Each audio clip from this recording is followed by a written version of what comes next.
2026 সালের ফুটবল বিশ্বকাপে যে দলই জয়ী হোক, কিন্তু এই বিশ্বকাপ স্মরণীয় হয়ে থাকবে আমেরিকা যুক্তরাষ্ট্র এবং ইরানের যুদ্ধের জন্য।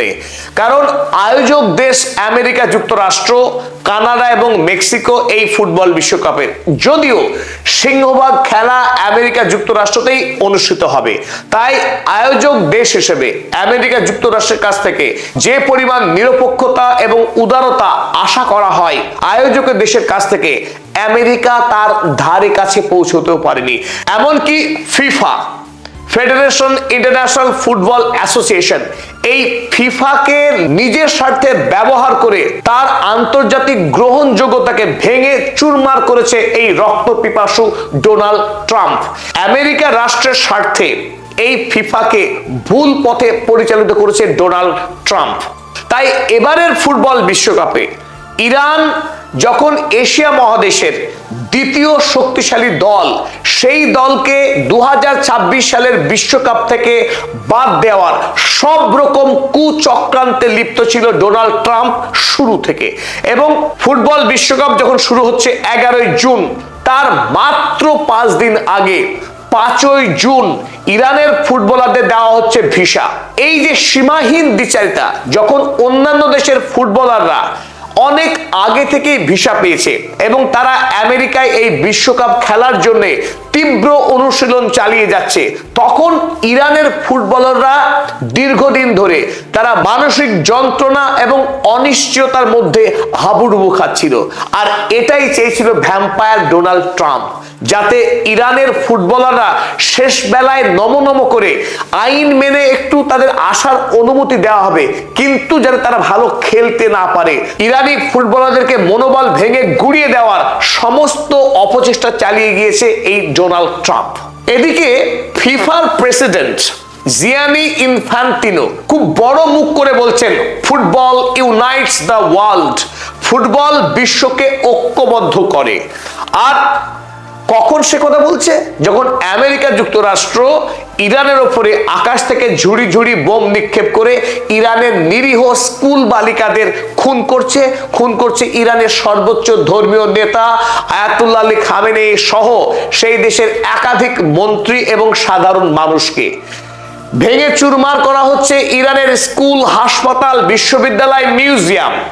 পৃথিবীর আইন শৃঙ্খলা এবং শান্তি লঙ্ঘনকারী, ভঙ্গকারী আমেরিকা যুক্তরাষ্ট্র এবারের ফুটবল বিশ্বকাপের আয়োজক দেশ। এটাই ফুটবলের জন্য লজ্জা, কারণ আন্তর্জাতিক কোনো খেলা, ফুটবল সত্যিকারেই বিশ্বজনীন খেলা, যে খেলা পৃথিবীর প্রতিটি মানুষ ভালোবাসেন, সেই খেলা আমেরিকা যুক্তরাষ্ট্রের মতো আগ্রাসী দেশ যদি আয়োজন করে, তখন এই ফুটবল খেলা তার যে মহিমা হারাবে এবং বিশ্বকাপের যে জৌলুস থাকবে না, সেটাই স্বাভাবিক। কারণ অন্য ফুটবল বিশ্বকাপের তুলনায় এবারের ফুটবল বিশ্বকাপ অনেকখানি ম্লান এবং ম্যাড়মেড়ার। এই কারণেই আমেরিকার বিখ্যাত ম্যাগাজিন দ্য আটলান্টিক, তারা এবারে ফুটবল বিশ্বকাপকে অভিহিত করেছে দ্য অ্যাবসার্ড ওয়ার্ল্ড কাপ।